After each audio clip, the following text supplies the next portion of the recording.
No one will tell you this because no one wants to admit it, but there are easier and harder subjects. But even when you write it by yourself, teachers still flag you for AI. Good luck, because I think IB is getting more and more cruel every year. But looking back, I think I'd rather take 2 sciences than taking a science and an art.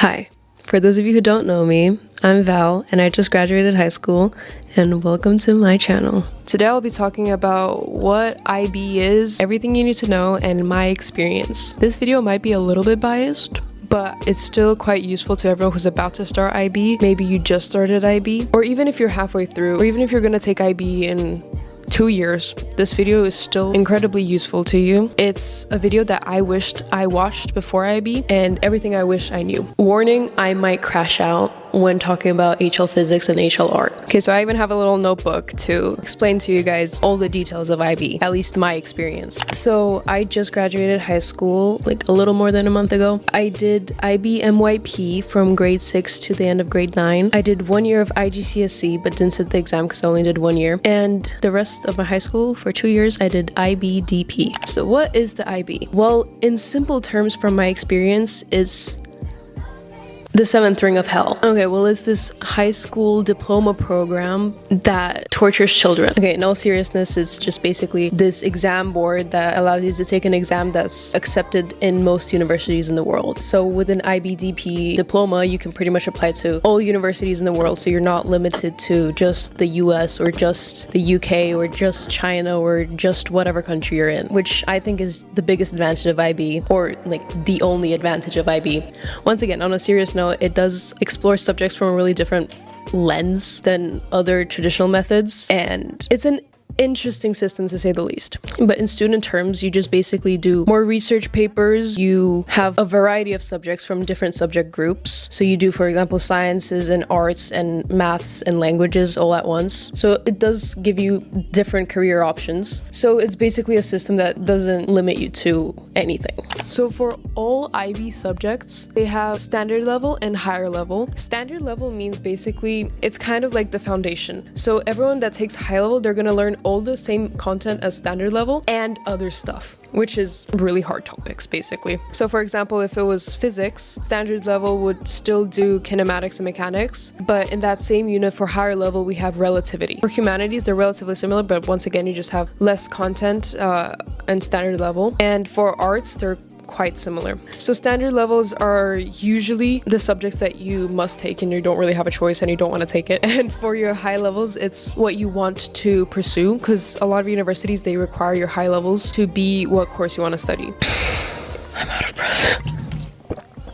Oh, and side note, yes, this is a ruler. I don't know why I was debating between a ruler or a paintbrush. So this is what I've settled on. What do you do before IB? Specifically, what system do you take beforehand? So here I'll talk about MYP versus IGCSE, which is the pre-IB program, and the British system. I would never recommend taking the MYP. Although the MYP is designed to smoothly transition you into the DP program, it doesn't. It really doesn't. Think about, for example, in sciences.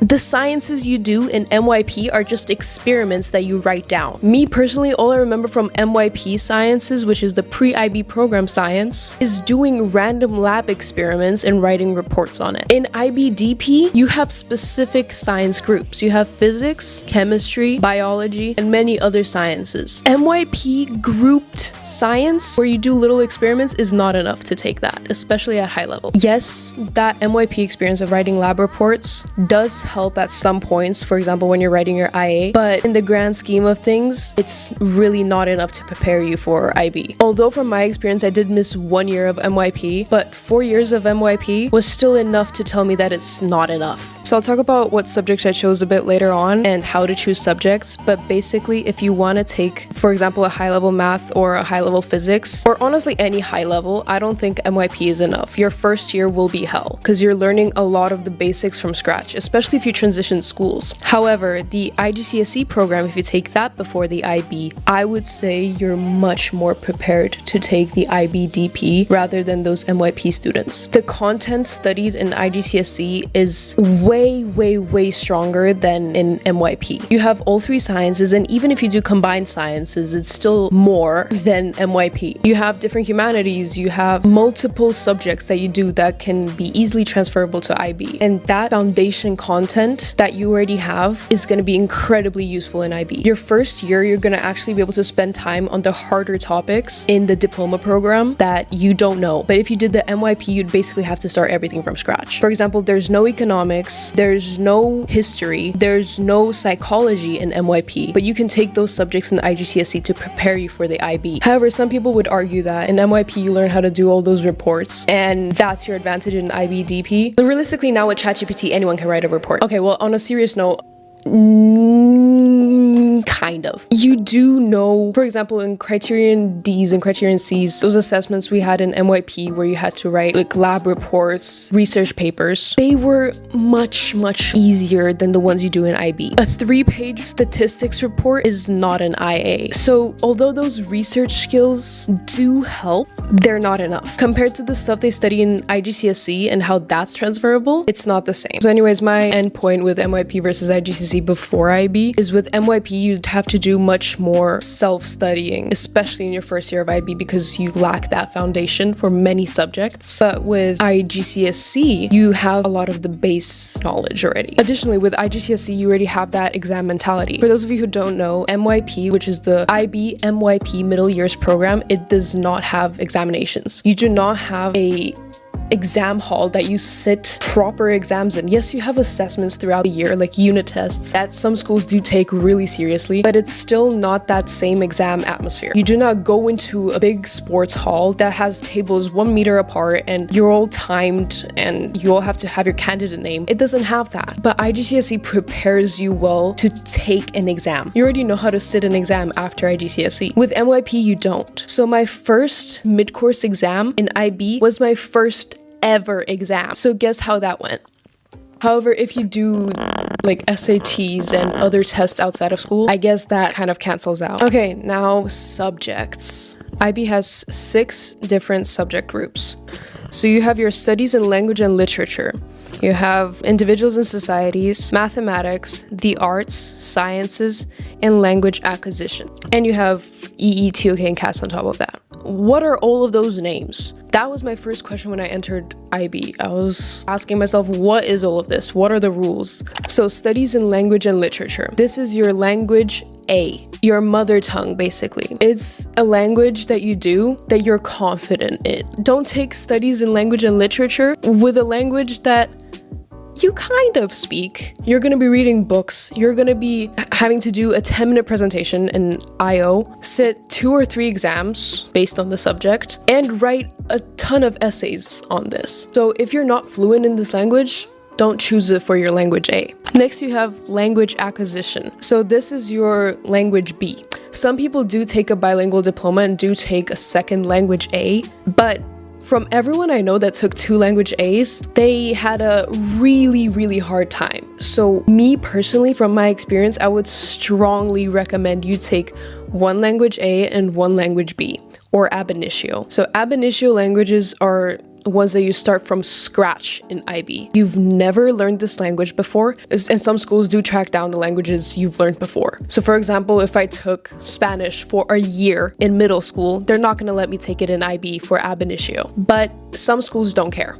And language B's, you take it at standard level or higher level. So with B standard level, you kind of speak the language. Yeah, you can write a small essay on it, and you can speak for around 5 minutes fluently in that language. If you did take it in middle school, for example, and you want to take, let's say, Spanish again in high school, you need to be able to still freely speak that language, at least speak it or read it or write it, or else you're still going to have a pretty difficult time in IB.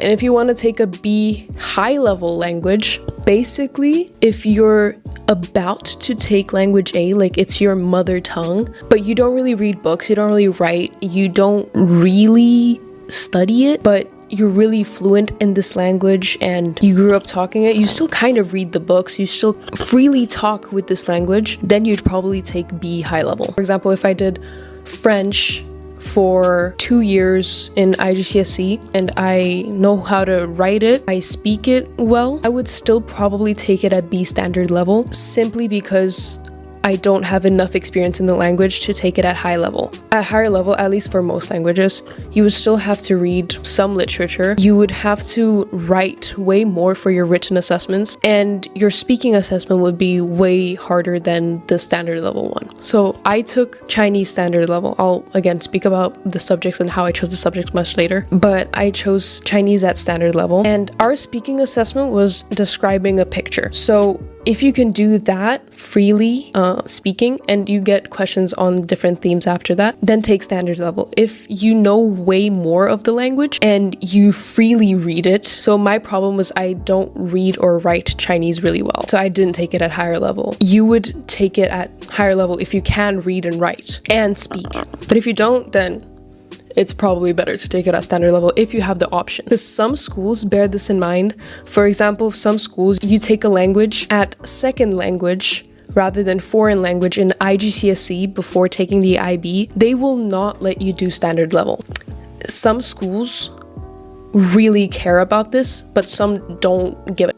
This really depends from school to school, so ask your IB coordinator before even taking the IGCSE if you still have time. And you might think to yourself right now, well, the language doesn't even matter, it's just a language, it's not that hard. You won't believe me when I say this. You're gonna have that time when you have all of your IOs and you're gonna have your essays due, and you're gonna realize that you should have taken a language B instead of 2 language A's. However, if you do take a language A, you get a bilingual diploma, which teachers love to advertise, but in reality, it doesn't give you anything. Yes, sure, you can put it on your resume, but no one looks at that, because unless you take a gap year, you can't really put that on your CV before applying to college, because you're not going to get the diploma before you apply. And when you get jobs and stuff after you take the IB, they're not really going to look at some high school bilingual diploma. They're going to look at actual language examinations that you have. So in reality, that bilingual diploma isn't really going to get you much. So if that's the reason why you're taking 2 language A's, don't do it. Don't. Why am I out of breath? Okay, next we have individuals and societies, which is basically humanities. So for example, our school in individuals and societies, which is group 3, they had business and management, economics, geography, history, and psychology. Those are the only subjects they had. Some schools have even less. So it's basically a humanity that you have to take. No teacher will admit this, and usually no student will admit this, but there are easier and there are harder subjects. Yes, it's all quite subjective. For example, you're really good at history, and if you take history HL, it would be much easier for you than taking business HL. But really? But basically, yes, all subjects are difficult. It's impossible to get a 7 if you don't put in any effort. Even for the easier subjects, you still have to put in work to get a 7. Maybe it'll be easier to get a 5, but to get a 6 or 7, you still need to put in work. So there's no easier subject in the sense that you can just not do anything and get a 7. But it's easier in the sense that a 7 is more achievable than a 7 in a different subject, in my opinion. I think psych, history, and econ are much harder than business and management and geography. I said it, okay? I said it. For psych, at least all my friends that took it, you have to, same with history, you have to memorize so much and you have to know so much content. But for example, for business, a lot of the stuff was quite intuitive. Yes, you still have to memorize so much terminology, quite a few case studies, a lot of content that you memorize, but quite a lot of it is really intuitive. You don't have to know a specific name of some event, some study that happened in 1800s or something. You don't need to know that. It's quite intuitive. You have a case study and you apply your knowledge. I don't know, I think this is just from personal experience, but you usually don't see people complaining about business studies. You see people complaining about economics being hard. That's just my personal opinion. I didn't take economics for a reason. I knew my university didn't require it to study business, so I took business studies. Simple as that, because I will admit, it is easier. Okay, it's not easy. Easier doesn't mean easy. That I will say up front. Easier doesn't mean it's easy. It's still a really difficult subject, but it's easier than choosing some other subjects. So with your humanities, know your college requirements, know what you have to take, and if you don't have to take it, just choose something that will be easier for your life. This applies for all of these subjects. Some students will say that, oh, but I took this course and I found a new passion of mine. It was so interesting. Yes, I do agree with that. Some courses you take and you realize that, oh my god, this was the best thing I've done in my life. Now I realize that this is what I want to do. But in most cases, if you've already decided what you want to do, you've solidified your choice for your university, and it doesn't require you to take a specific high level, just take the course that's easier. Just take the course that you know will be more intuitive for you and you know will be a smoother ride for you, rather than countless nights of all-nighters of you memorizing flashcards. And now moving on to group 4 sciences. So my school offered biology, chemistry, physics. Most schools should offer these. Design, technology, and sport, exercise, and health sciences. So sports science. So all of these count as group 4 sciences. It's a science that you must take. I would recommend if you took IGCSE beforehand, whatever subject was your strongest, just do that.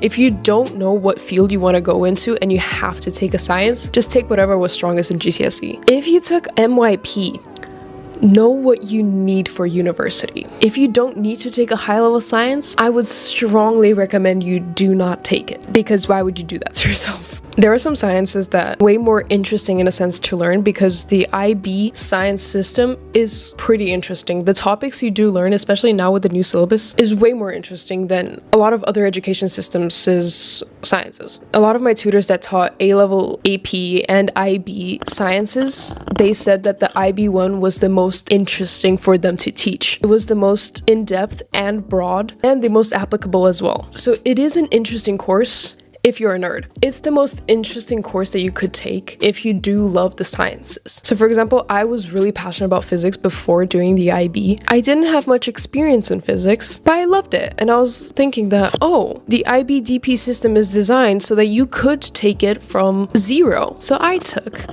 high-level physics from scratch.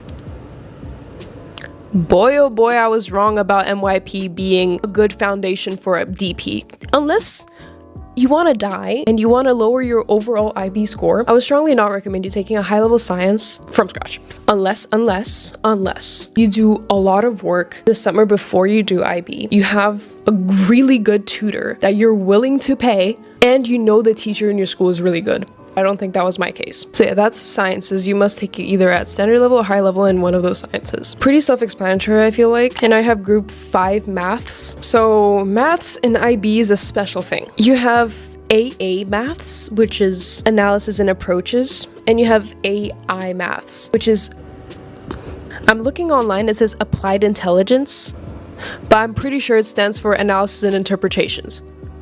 Anyways, so you have AA and AI maths. I'm not gonna say which one's easier.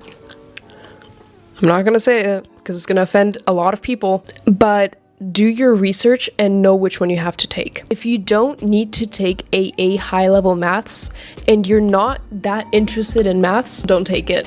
So a lot of the universities, they don't really know the difference between the two maths. For those of you who don't know, basically AA is more pure maths, and AI, you have more of statistics and more modern maths. At high level, both are really difficult. I don't know how to say these things without offending too many people. If you're good with just pure maths, and if you're really bad at calculator skills, which is me, by calculator skills, I don't mean pressing 1 + 1 = 2 on your calculator. I mean all of that graphing, statistics, all of that stuff. You need to be really good at it. I would recommend you taking AASL. So I'm just good at pure maths, for example, and I don't need a higher level mathematics subject for my university, for my course, so I just didn't take it. Simple as that. So some universities require you to take a high level math, but they don't specify which one. So here's the thing, do your own research, ask your friends from the years above which one's easier and which one's easier for you, and take that at a high level. Ask your teachers what the key differences are and find out which one is better for you. Don't just take AAHL because you think it's pure maths and universities only require that. Yes, some universities don't even accept AI because it's more statistics heavy, but some do, and if they do, it's probably a better idea to take it. However, AA standard level is probably probably one of the most popular maths, simply because it's pure maths out of standard level. You still have calculus and all of that stuff, but compared to AA high level, it's nothing. It's really possible to get a 7 in that course, especially if you have a tutor. The class in our school for AI standard level was really small. Don't know why, because it's really popular amongst other schools, mainly because our schools, most of the students wanted to apply to top universities, and for some universities, they don't accept AI standard level math. It's a relatively new course, so some universities just don't accept it. So do your research, because maths might be what drags you down. So for example, you didn't do enough research and you realize that some universities require higher level maths for business studies, you're screwed the rest of the course because you didn't take it at high level. So do your research for your universities and requirements. And the final one, group 6, the arts, aka you can take another science. So for group 6, you have theater, visual arts, music, computer science, film studies, global politics, and our school also allowed you to take chemistry, physics, or biology in that group as well. So you could take 2 sciences. In my opinion, if you don't want to go into medicine or a science-heavy course, it's probably, again, not the best idea to take 2 sciences. Don't take it just for fun, just because you want some challenge. It will be really difficult, especially if you take 2 at higher level. Unless, again, your course requires it or you want to go into that field and you're really passionate about 2 sciences, just don't do it. Why are you torturing yourself? But I'm saying that now, but looking back, I think I'd rather take 2 sciences than taking a science and an art, both at high level. Arts are so subjective, it's insane. I hate visual arts. This is gonna be so biased, but don't take visual arts. Okay, maybe I'm exaggerating a little bit. I did get a good score at the end, and I did enjoy some parts of art, but all of the arts, you do not have an exam, so it's a non-exam subject, so it's all coursework, and most of it is graded by your teacher. So for visual art, for example, 40% of your grade is decided by your teacher. So it's not an exam board that grades it, it's still moderated, but it's so subjective. And even the moderators for exams and the other 60%, it's so subjective. It's insane. Oof, I hate it so much. No matter how much work you put in, no matter how many examples you see, if you see a level 7 example, you recreate the same thing 1-to-1, you still might not get a 7. It's that subjective.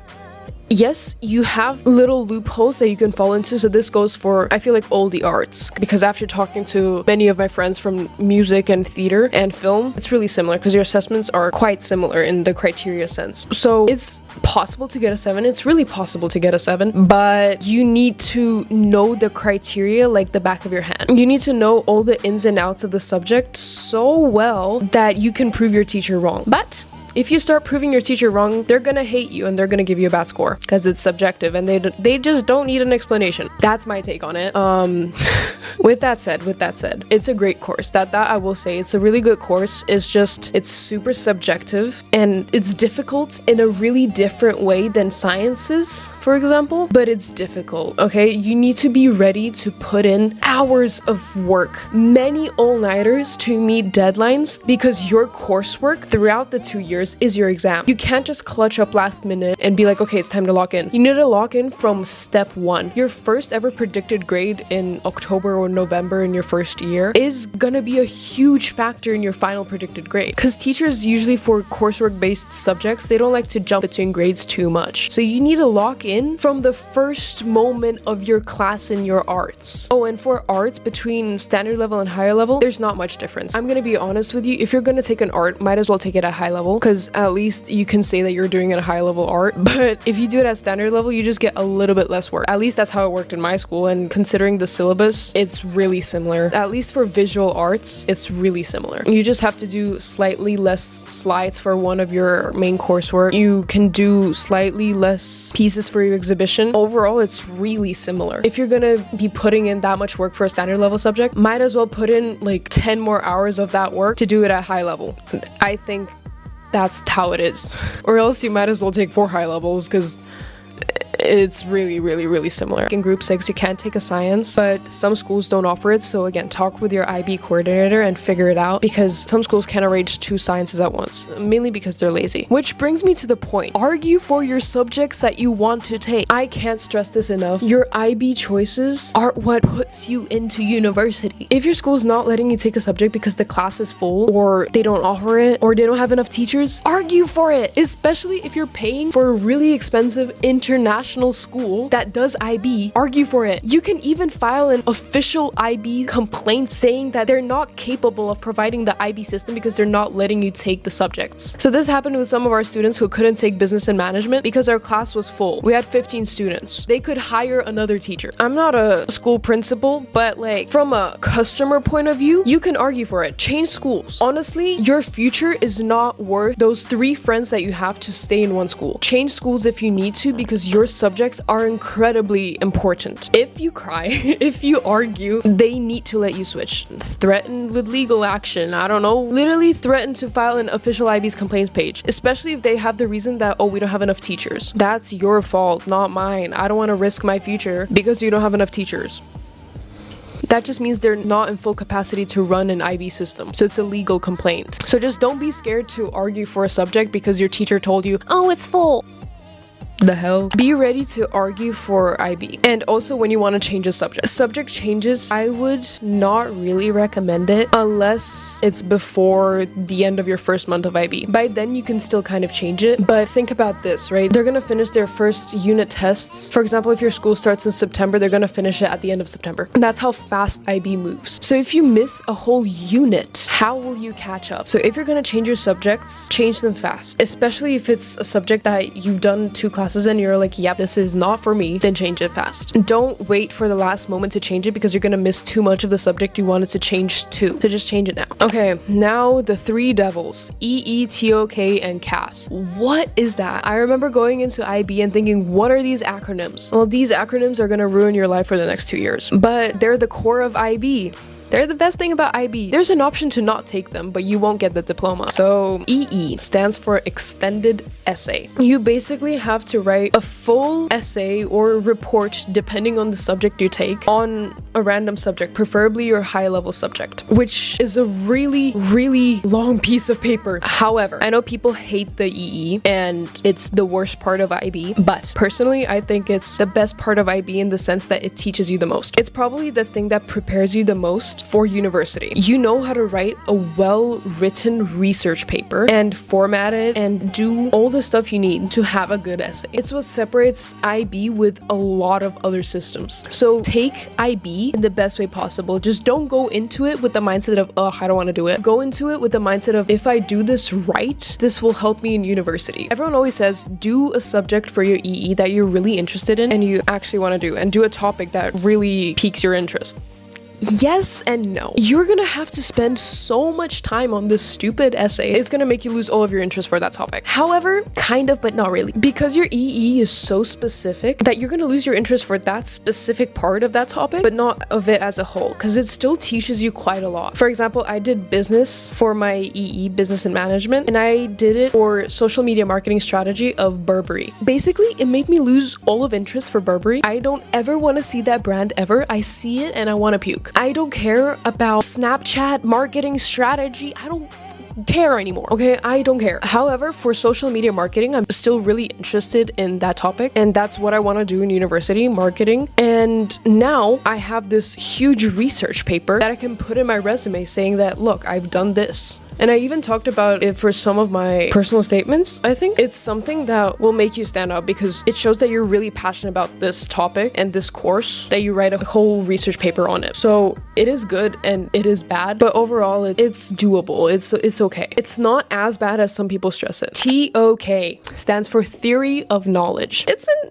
interesting course. Long story short, it's basically philosophy mixed with why IB is IB, and you have to do an exhibition, aka just write about 3 random objects and explain how they relate to knowledge, and you have to do an essay. So TOK in simple terms, imagine if how ChatGPT explains things was a subject. Halfway through the course, you're gonna realize, what the hell am I learning? What do you mean knowledge in mathematics? What do you mean knowledge in art? What am I studying? I graduated, I still don't know what I studied. Tell me what I did for my TOK essay. I can't really explain it. I did it in 2 all-nighters and just yapped. You basically, if you know how to yap, you're gonna be good at TOK. However, now with the rise of ChatGPT, if you yap good, teachers are gonna assume you're using ChatGPT. That affected a lot of us. And it's annoying when you actually didn't use it and teachers are saying you used it and you have to rewrite your entire essay. So get ready for that. And if you use actual ChatGPT for your final essays, you might risk losing your diploma. So just be careful with it. So I would recommend you just don't do it. Just don't do it. It's not worth it and it's not gonna produce something good. So just write it by yourself. But even when you write it by yourself, teachers still flag you for AI. You can't really prepare for TOK. Don't try to research or don't try to pre-learn TOK. You can't. Just go with the flow with TOK, honestly.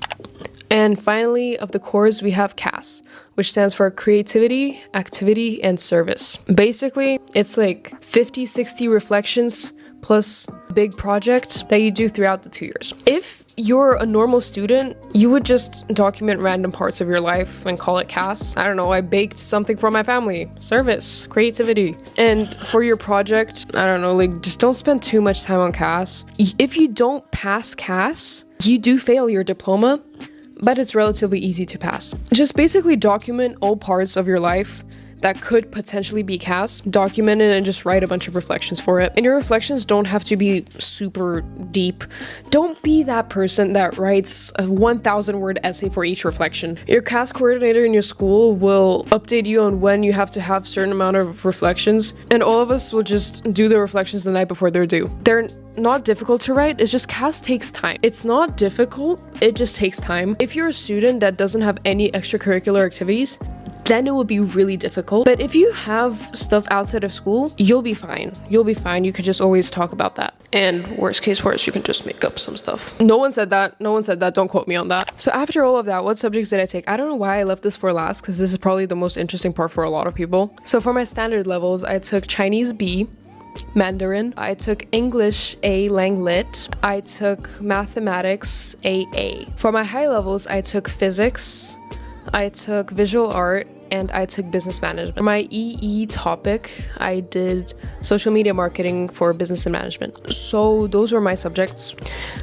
A really interesting combination, to say the least, but long story short, I didn't really know what to do. I wanted to do fashion, that's why I did art, because that was the only requirement for all fashion related courses, was art at high level. That was literally the only requirement. I wanted to do marketing as well, so I did business, and I was also really interested in physics, so I wanted to explore that as a possible career path. I took Mathematics AA because I know I'm better at pure maths than statistics, so I did AA. I did Chinese B because I speak Chinese, but I took it at SL because I read and write it kind of bad. And I took English, language, and literature because just taking literature, first of all, there was no class that took it in our school. There was no one that took only literature, but also because I can't just read books. I need some films that I should analyze. Okay, so what I would recommend doing before taking the IB, so the summer before. If you're a person who just finished grade 10/year 11, I would recommend you to just enjoy your summer. I'm gonna say it up front. Whatever you're gonna do the summer before you take the IB, it's not gonna be enough to survive 2 years of IB. Sure, you can learn 1 or 2 units, but after those 2 units, what? Yeah, okay, you're gonna be a bit more prepared. But those next 2 years are gonna be so intense, so just relax. Just relax while you can and take that time off while you can, because your next summer you're pretty much not going to get a summer.